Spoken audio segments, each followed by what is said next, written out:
Hello everyone, thanks for joining us for today's webinar. We're deep into year two in a series of webinars that we are aiming to deliver generally on kind of, if not every month, every kind of quarter or so that we could maximize your knowledge of the platform, from web shop, pocket shop, sales rep, all the other kind of tools and integrations that we have, and just to make sure that everyone is kept up to date with all the latest tips and tricks.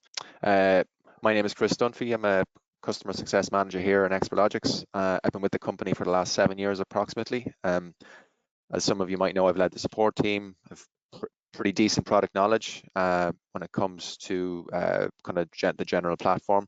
I now work in our customer success department. Today we'll be walking through some of the features that are available to you from your customer's dashboard to aid and assist with the management of the business. For those of you who have joined in our last few sessions, we've demoed our JavaScript API. That was kind of briefly talking through how you could help your customers sell your products easier. We've also went through our service desk in great detail. Having said that, we'll actually touch base on that again for today's session for two reasons. One, it's part of the customer dashboard, but also we've had just a good bit of feedback, and we just want to re-demonstrate that feature. It seems to be a lot of demand for that to be gone through again, so happy to do that. This session is an overview and walkthrough of some of the key features, both previously in place and also newly released, to help your customers manage their dashboard. Obviously, the web shop is a super tool that has a USP that integrates into your ERP system, pulls out customer-specific live pricing and places those sales orders in. But we want to demonstrate, and for you to be able to demonstrate to your customers, presumably you have a long list of customers who historically have maybe been ordering over the phone or sending in emails, or reps are going out to them, and it takes up time, and sometimes it can be problematic maybe for getting those customers to move or migrate over to what is definitely a more beneficial ecosystem in using the web shop. But I suppose some people like their hands to be held a little bit.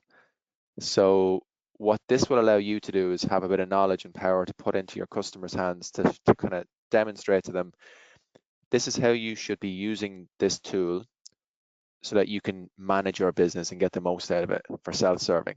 So this will allow your customers to show them how to use the system, how to use order history properly, how to manage their finances for paying off account balances, how to again use service desk to open a dialogue and communication, depending on what they're trying to query, whether it's an invoice or an order history or a quotation, whatever the case might be. And then there's a few other things from an aesthetic point of view that we've created to give you a bit more management of the appearance of the dashboard, as well as creating some certain pages on the dashboard that can be displayed for certain customers or customer groups as well. So we'll touch on those as well. What we'll be running through broadly would be changing the default login page, paying off a balance, paying off an invoice, understanding credit limits, and kind of what they mean, what they do, and how maybe some of the quirks around that, what the credit limits might mean, and just putting an overview on maybe some of the support queries that have come in over the years with regard to maybe why does this order fail to hit my ERP, but maybe this order doesn't. So there can be a few different variations of how that might be. We'll explain that. We'll run through the creation of CMS pages and maybe how some of that content can be set in place to only be available to certain customers on the dashboard. So customer A logs in and sees a page, customer B logs in and doesn't. We have a new feature out for dashboard icons. So you can use a preset list of number of icons that we have available for the dashboard. They look really well. I don't really see the need to change or use any different ones. I think they do look very, very well and very aesthetic and in keeping with the web shop theme. Having said that, you can use a slightly different configuration of that and use your own icons, which again can look really cool and really customized. So yeah, looks really, really well. We're going to briefly show how you can use custom reports. It is ERP dependent. Some ERPs allow for this and some don't. So we're going to focus on just an example one from our SAP Business One machine, and that'll just show briefly how you can tailor-made some reports to be available maybe for product or dashboard information. It'll make more sense as I'm going through it in a few minutes. And then on, as I said before, service desk. So we'll be able to run through broadly again, what it is, how to use it, how to get the most out of it, and what your customers can expect in terms of comms back from as they're using that feature or that communication tool. So I suppose by the end of this session, my hope is that what you'll be able to get out of this would be the takeaways anyway, unless we kind of deviate slightly from those. How to demonstrate to your customers the benefits of using the web shop over an antiquated call and email system, and to be more self-sufficient with their online account. It means it's better for them, it's better for you, it's better for everyone. To give better knowledge of how to manage your customer permissions. Not everyone realizes that there's quite a lot of power in a lot of the web shop controls that can display and control different variations and variables that are available to customers. How to take online payments and manage your customers' outstanding balances, and having a subset of pages available for customers via the dashboard, or at least how to broadly control those. So I'll share my screen and I'll kick off now. Excellent. Okay. What we're going to look at is changing the default login page. Right now, currently out of the box, when you log in to your, as a B2B customer or a B2C customer, there is like a default login page. I think the page you're currently on, when you log in, it just logs you in. And then if you're a customer, a B2B customer, you log in and you get that customer specific price. That's fine. The only thing that changes is like the price that you view, or the product list will change depending on the account that you are. So what we're going to do here is do this as if we're going to impersonate a customer from the back end of the web shop. This would be the same sort of rule if you were doing this as if you were logging in from the front end of the web shop, as in login, username, password, and then you sign in that way. But what we're going to do this way is see. So let's say if I want to log in directly to the dashboard, for example. So the first thing I would do is go to settings, and then under CMS, granted there are going to be some things here that I will be able to observe from a Exploralogic's kind of point of view, some additional configuration here, so do take that with a pinch of salt. But if I go into let's customize, sorry, pages, yeah, pages. So you have under pages, you have login landing. So if you're a B2C customer, you can have it, you can set it, or you don't have to set it. But for the B2B one, you have it set to a specific page. I mean, if it was only the dashboard, you can have it set to only the dashboard. We have it specifically pointed to, we have it set to point to the customer dashboard. So then when you're a customer, if I go to, say, for example, I'm just going to log in under demo 1.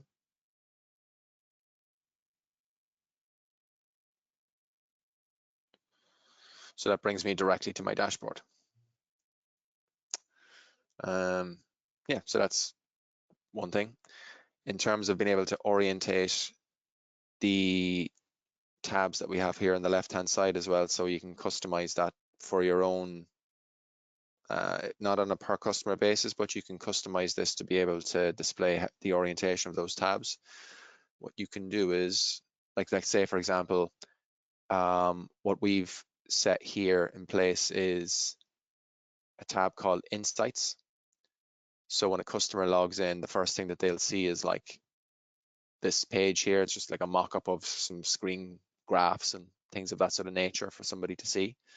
It's just that like they're just screen grabs just for kind of demonstration purposes. But as somebody logs in, the reason why Insights is above, say, the default account details is that now under pages and then account dashboard, we can see these here. So the standard tabs, which have a little edit icon here, those ones, like say the account details, those ones do have the ability that within this window you can set an index priority on them. So you can see here that's like it's still kind of the same as the way we do it with the categories, like the lower the number, the higher up it displays, kind of. So low to high, top to bottom. That's the best way of looking at it. You might be wondering why Insights and My Customer Specific page don't have this. The reason is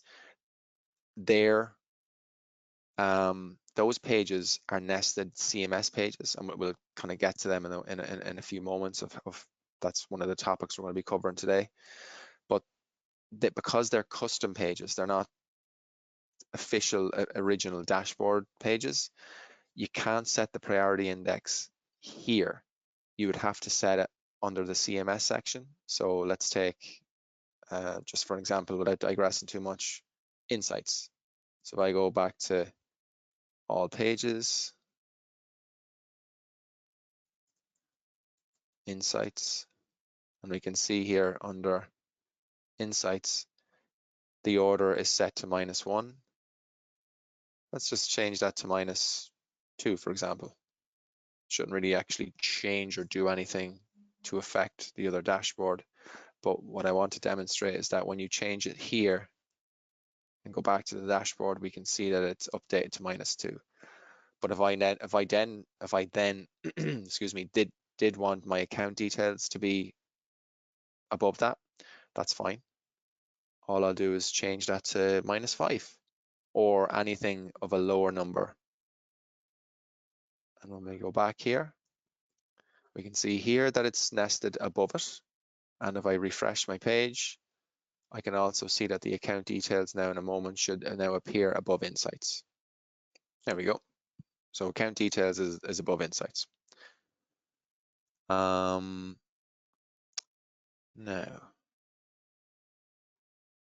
the next thing we're going to look at is paying a balance or paying an invoice. So we have a feature on the platform for direct web payments, and the reason for this is while your payment gateway can your payment gateway, depending on the payment gateway that you're using. Now, not everyone supports this. The business purpose for this is that you as a trade company, maybe you may have cash customers and you may have credit customers, excuse me, or a combination of both. It's not really something that you can out and out flag on the web shop. On the customer permissions section, by default anyway, at least out of the box, on the customer permissions, you can have a customer set to order on credit, but ultimately you dictate what that credit is from the ERP system. So a way of managing this would be to allow customers that if they do have a balance, that they can pay off that balance. So if we take something like, sorry, just 1 second. Cool. So for the purposes of this, we're going to use like a test payment gateway scenario where a gateway isn't in an actual place. So the reason why we're doing this is that if we have a scenario where we want to pay just off a balance in general, if we go to say our account dashboard, if we just want to pay broadly off a balance, we can see here for this customer, there's a credit limit of £100,000. There's a balance of 542, which is quite low.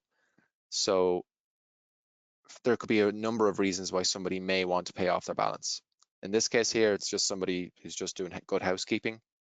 So they hit pay off balance and they pay off whatever amount. It could be above the 542.38 or below it. In this case here, I'm just going to hit test payment. The payment gateways that we actually support with this feature are, or not even that we support, the payment gateways that support this feature, a direct payment. So it's something that's not against a good or against a service. It's paying off an account. So it's not exactly money transfer, but it's verging on that because it's using a gateway. SagePay or OPayu, which we have an app for, and Relex or Global Payments. Those are the two that fully support this. We have a wide variety of other payment gateways, but that's the only one that out and out properly supports this. For the purpose of this here now, we see multiple payment gateways on this page, but that's just because as a test site or a demonstration site, it's just displaying all the payment gateways that we have for that particular system that might be used for a normal checkout. So I'm just going to hit test payment. And what it really does is, what you would actually see is, if this was a payment gateway would bring me to the payment gateway. I type in the card number, etc., get returned back to the web shop. But what happens in the background is that it makes a payment reference. So if you were on OPayu or SagePay, on your dashboard for OPayu, you would see a pay reference of £100, and the pay reference is pay to. And then what you would have to do then is allocate it. So first of all, the flow would be, so as a customer, I am going into a situation where I'm going in to pay off a balance, not because I'm forced to, but that I want to pay off the balance. So then I go onto my dashboard, make a payment, and then when I'm starting to make that payment, then I would, as a merchant, get that email to get that email with the pay reference. At this stage, you have a nominated email address field. So this is something that we'd have to set for you, I believe. I don't think this is something you can set yourself. But under settings, web, features, emails. So there's a nominated specific email address that can receive these references. The idea is, when somebody places an order, an order confirmation is sent, and that's fine. An order confirmation is sent. And it's usually like sales at or orders at, your address. But for somebody making a payment off an account, it should go to something different, like maybe your accounts payable or accounts receivable. So you can set a specific email address. The idea is that you get a notification of the customer, the pay reference, and the amount. So that's when somebody's paying off a balance. The idea is that you'll need to cross-reference. Did I get that payment? You can check your bank or check your SagePay panel or your Global Payments panel. And then you would go into your ERP system, and then you allocate the payment. Some ERP integrations that we support do automatically allocate that. Not all do. Some we've future plans to make that be able to work in tandem. Again, it depends on the ERP services what are available to us.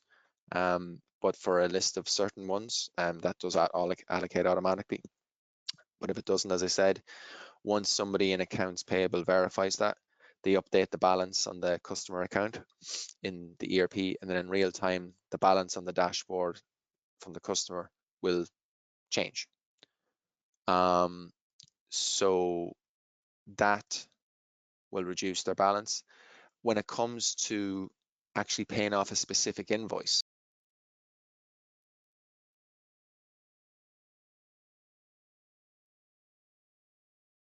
so this is showing the specific invoice. This is showing the actual balance. So the difference is, now I'm just going to again hit test payment.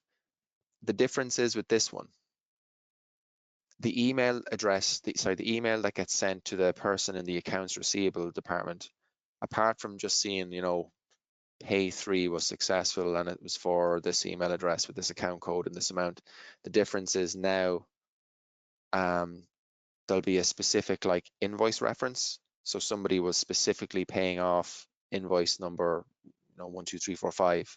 So that's specifically what comes in there. So it means that if somebody has maybe an outstanding invoice from a good while, they keep ordering, but they're not paying off this one.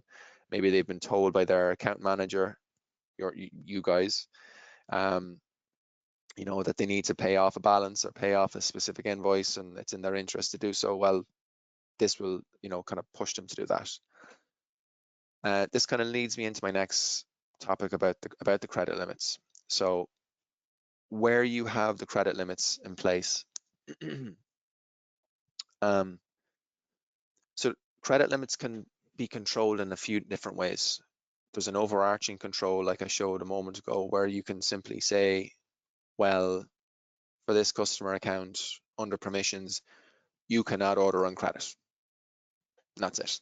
Straightforward, very easy. It just means that the option of ordering on credit is removed, and if there's a payment gateway option, or you know, something to order on a quote basis, that's what will be available to the customer.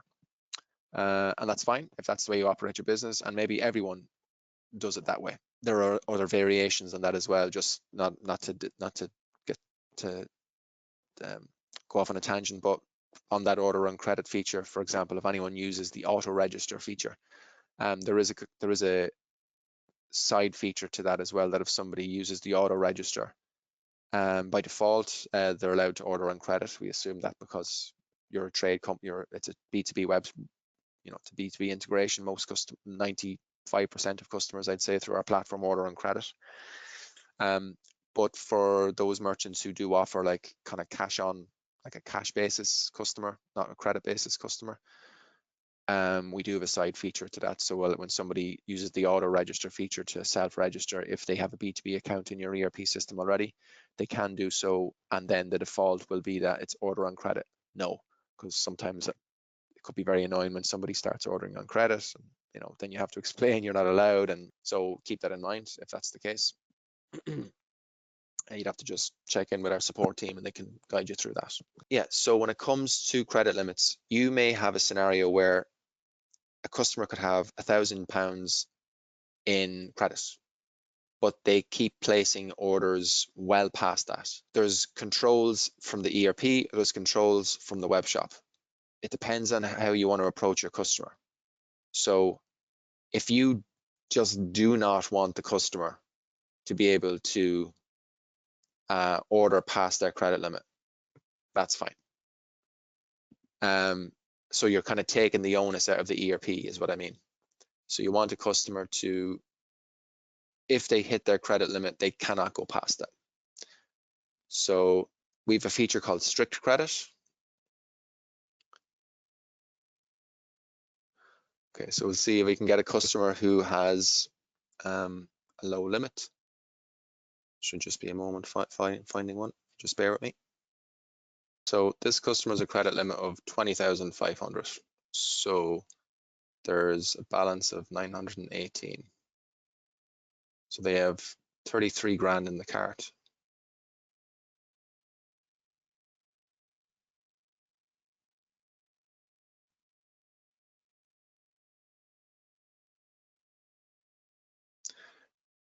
So this is a slightly, so there's two things that are in play here.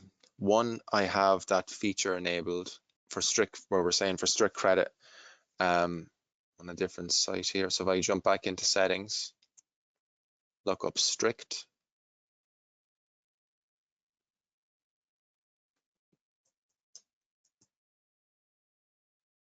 We can see under strict credit that there's a default message on in place.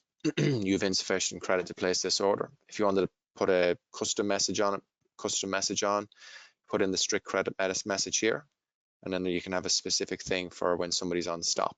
So there's two things. Depending on the ERP system, if somebody is like on stop in the ERP system, they just can't order on credit. If somebody, and they'll just get here and they'll just see that message, they'll see a custom message that they are just on stop. So that's the, you know, your account is on hold, please contact us, or whatever the case might be. And they'll get a button similar to what we see here. But equally this strict credit message. So this is the strict credit is where it's not just a case where somebody is over a limit. It's where the contents of their cart adds up to with the balance to what they can and cannot use. So if I go back here to this cart, and say I'll remove like this nice £27,000 laptop. So now I have a far lower cart. If I go back in here, now I can order on credit because the credit limit that I have here is way lower than my balance. So now I can actually use it. So I can order up until I get to my credit limit. The idea being that if you don't use strict credit, that's fine. But just bear in mind, some merchants prefer it where a customer just places an order, hits the ERP system and submits. Even though they're technically over their limit, you will then have to have some sort of business reason to, contact that customer and say, hey, you can't order this, but I tell you what, if you go online and pay off your balance on your dashboard, I let this order go. Again, you can have that dialogue with your customer, but it's opening up that business conversation with you and your customer. The other way of doing this is that on the credit limits, you have a flag on your ERP system that if somebody does, exceed their balance, you just can't place an order. So if an order comes through from the web, your ERP system will just say no, and then in the back end of the orders table that you'd see in the back end of the web shop, you'll just see an order and it would be in a status of error. The error could be anything,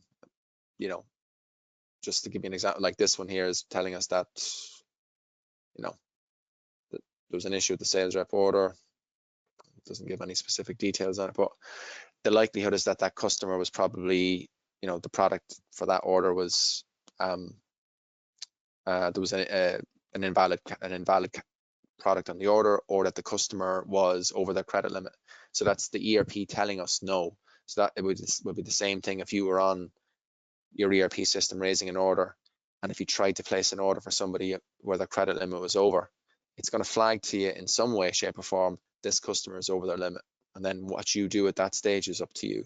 But at least instructing your customers that they can manage their finances on the dashboard gives them the opportunity to be able to kind of pay it forward, or at least for you to kind of manage it and say, hey, I'm not letting you take this until you pay off your account. So the next thing we're going to be just very quickly shown is that you can also create custom content for customers available for the dashboard. So you might remember when we went back to the B2B landing page and we said that the page that we want to display as the dashboard is this here. So under CMS pages, we specifically said it's the trade only dashboard. The reason why it's like the trade only dashboard is that under pages, we create a CMS page. It could have been called anything, but we called it trade only. And then inside of trade only, there are numerous pages, sub pages. So I could have also chosen like one of those specific pages. What I wanted to do to demonstrate this is I chose a parent page, and then here are the child pages set underneath it.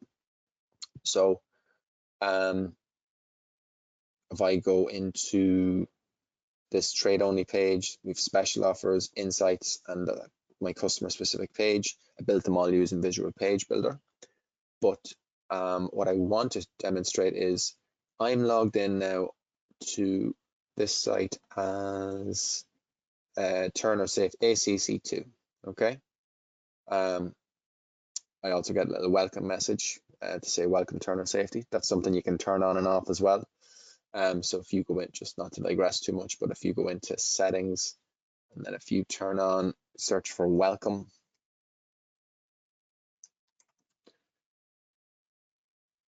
you can turn that on or off. So if I look in at that page here, so ACC2, so trade only, and like it's any other standard page, choose a template that you want. The difference is I've set it to be, let me see, sorry.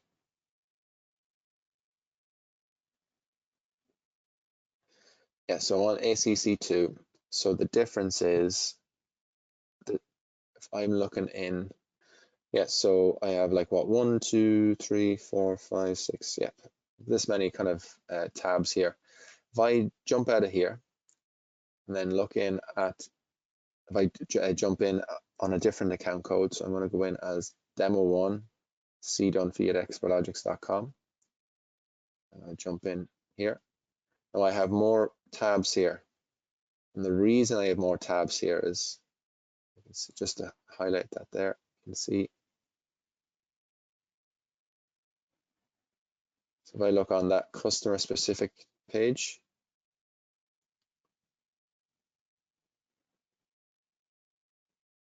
so pages, trade only, my customer specific page, and I can see that is displaying on, it's pointing specifically to a customer group called test. Now, if I go into customers, customer groups, and then here's the group called test. So I can see under the customers in the group, these people here, these are the people who see that content. So you can have a scenario where, depending on what it is you want to show to somebody, that content can be applicable, can be available only to those customers. In this case here, it's just a small bit of content. So in the case of this here, if I go to, I'm just going to click on the tab, it's just a small page I've created. Just a quick demonstration page where I have some news articles moving from side to side, and I have a hero banner. It could have been anything, but if you have, say, buying groups that log into your portal or your web shop, and you want to have a page specific to that buying group, you could have multiple customers inside the customer group, but when they log in, they'll see maybe information from their account manager in your organization. So they're having a broad communication to them here. That's just one variation or way of doing that. And that can be applied at any level. So you can see there, like under that demo one customer, I see all those pages, but under the other customer, I do see the insights. And the reason why I see the insights is that that customer is in a different group here called CMS restrictions. So under the insights, sorry, B2B, so it's not set on any particular group, so it's available to anyone until it's not, basically. Yeah, so hopefully that kind of makes sense, and it gives you a bit of insights into how you might want to manage that. The next thing we're going to touch on is the icons. So we've updated the web shops to have a standard set of icons that are available, and so they're not on by default, at least not that I know, for all web shops. So right now, currently, these icons here that we see they're on by default. Yeah, so if you want to turn these on, if you go into settings and then into icon, my account. Now there's two types of icon configuration. There's one where if you just turn on this one here, this is the basic one. This one just displays icons, okay? And those are the ones where it's not going to give any amount of customization, that you can't change any of the icons. And if there's any custom pages, like you might have seen here a moment ago, these ones here, they won't show. So if you're happy with like the standard pages, that's fine. But if you don't want to, if you want to be a bit more creative and you want to have more ownership, and if you do have any custom pages set in here, you might want to do the next method. It involves a little bit more nuance and configuration, but there's not much to it. So the difference here would be if we don't use this one here. So actually, I'll just jump on to a different demonstration site. So we can see here,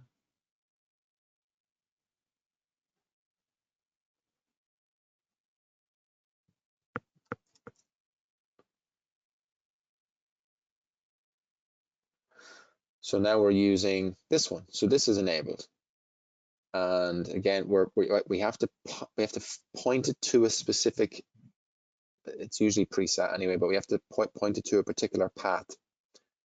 And if you want to, if we go here back into the dashboard, we can see when that's enabled, the difference is now, if I click into say the account, now I can see all of the standard icons that are available anyway, but now you can also upload icons of your own. So this one is like a nice little color one. So this section, you're just choosing your icon. Where you actually put the icon itself, if we go into the file library on the left hand side, in that folder, remember that folder, that path name that we created a few moments ago, here's dashboard icons. And in dashboard icons, you just put in your icons. There's the one we just had a minute ago. And there's a slightly different one as well. So those ones are available to then select. And like there's the one that we created as well. And then there's the custom one. Now, if I look at my customer on the web shop, we can see here on the dashboard, there's my lovely colored custom icon. And the reason why this is good to do is that these ones here, these pages here, these are custom pages. It will default to like a little question mark because we don't know what the icon is or should be, so it just displays as a question mark. Like it looks better than nothing, but if you did want to have something specific in there, that's fine. You can. The difference is that this path here that we set in place, you need to specify the path for the icons that are like for non-standard pages. So as we created the folder in the file library for the custom icons for the standard pages, you need to create a folder for the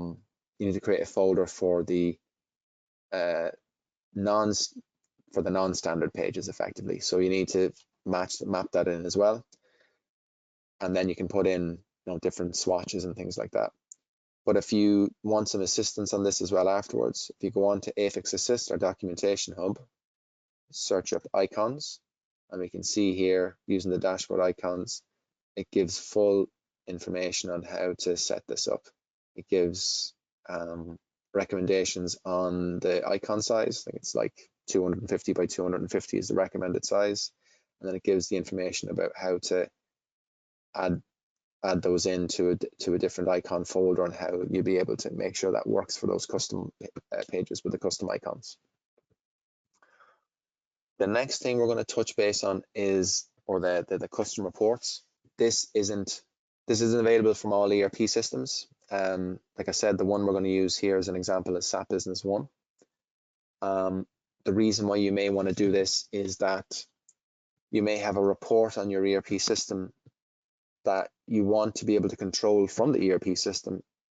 And depending on the logic or language that you use on a day-to-day basis or how much IT help you have internally, you might be able to manage this report really, really clearly and easily so that you can show your customers information that's really relevant to them, that you don't really need you don't have to have web shop knowledge, you just have to have ERP knowledge to be able to create that report.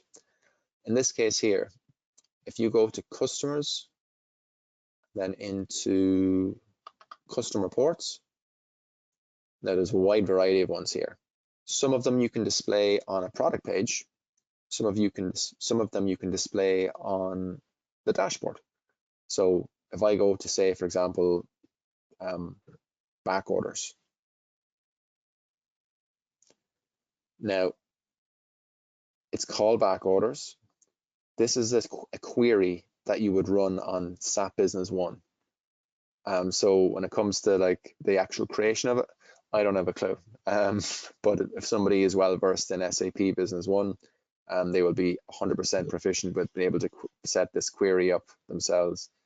and they'd run, this is how they would run something like within SAP itself if they wanted to look at a report. So the idea is that you can dictate if this is available, again, not for the broad public, this can be available to a subset of customer groups, which is really cool. So you can have like back orders for a list of buyers or customers and have it show just for them. You can dictate if it's going to display on the product page or on the dashboard. So like for a product page, just as an example, I don't want to digress too much, but if it was on a product page, we'd be able to show maybe a list of UDF information that's stored to show a set of specifications. They're all stored on SAP Business One, and you don't want to create them on the web shop, but you do want to display them on the web shop. So this would be where you'd run that report, and in real time it will pull that information from SAP and then display in a product page. In this case here, we want to show it on the customer dashboard. So if I'm just going to run that, and we can see, there we go. So that just actually, like, I know that works because it's actually pulled back a list of things that are on back order. Some of them are very, very, very old because I haven't it's down to the report. In this case here, I'm just going to log in as a customer.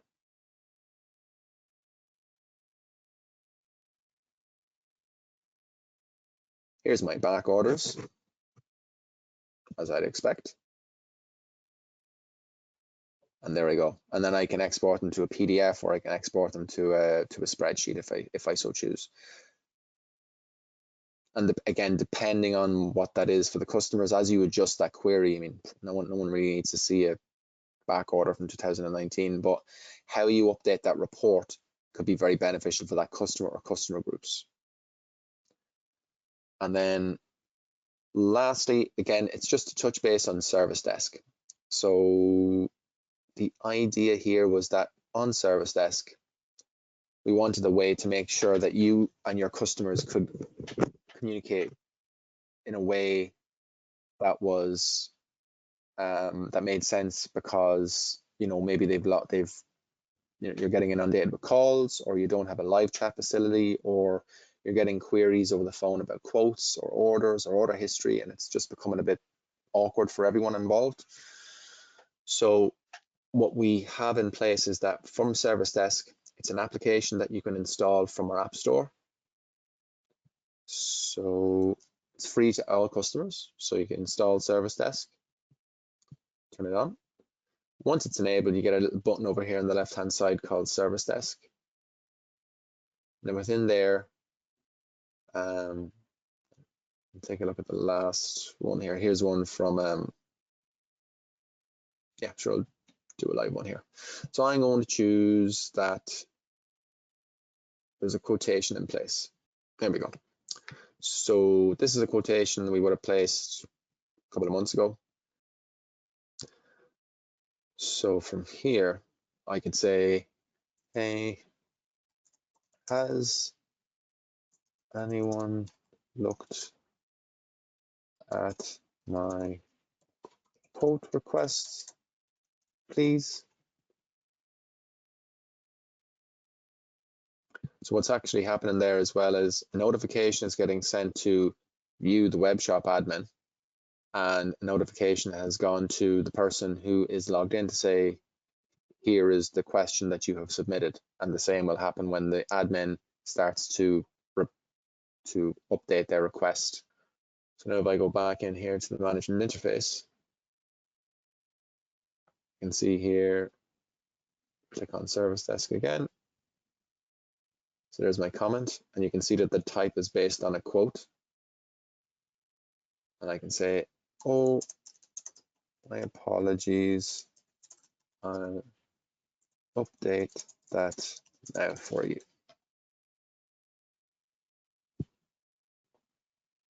So you can see here, this is an example of there's the one I just did a second ago. Oh, my apologies, I'll update that for you now. So there's my response to the customer. And then there's like a previous email just before that as well. Hey, has anyone looked at my quote request, please? So the idea is that you're engaging with your end users, and so then they obviously get the email, they click on the login button on the email, they'll get brought here anyway.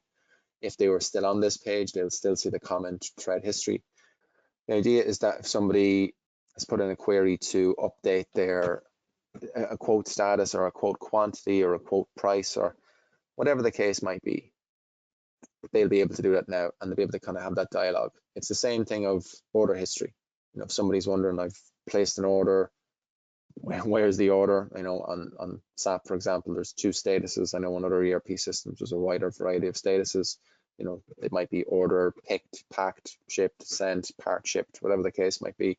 So maybe on some ERP systems, it's not super clear. It's because it's just open or closed.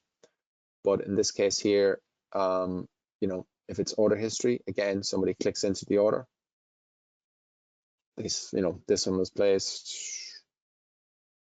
you know, a month ago, so maybe they haven't gotten the order yet, and they're going, "What's the story? Where's the order?" And so forth. You know, that's just an example of how that communication can be kind of kept between you and your customer. The finance option as well. So you can place comments on some invoicing. So as this loads up, it's the same thing. Here's the generated invoice. You can start to type in your comments, and yeah, same exact thing. Hopefully that makes sense, and hopefully it's of good addition to you.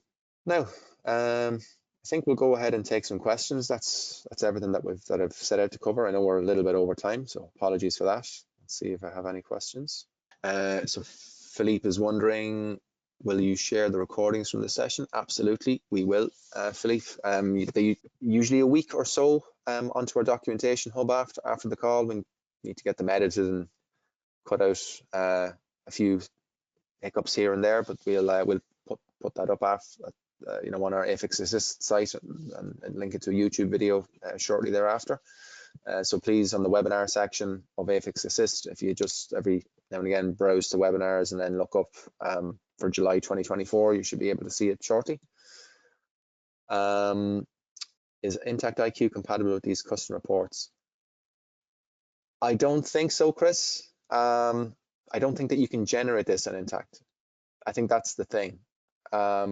If you want to touch base with our support team and give an example, if there's something that you run within Intact, we might be able to have something in place. But for the moment, it's not that it can't. It's just that I don't think that that sort of level of integration is available over the Intact services. But if there is some sort of report that you run on a periodic basis and you want to look through it and see if it can be, by all means, please come to us and we'll see if it is possible. If it can be observed over the REST API. I see no reason why in theory it can't, but we just need to kind of work through that with you.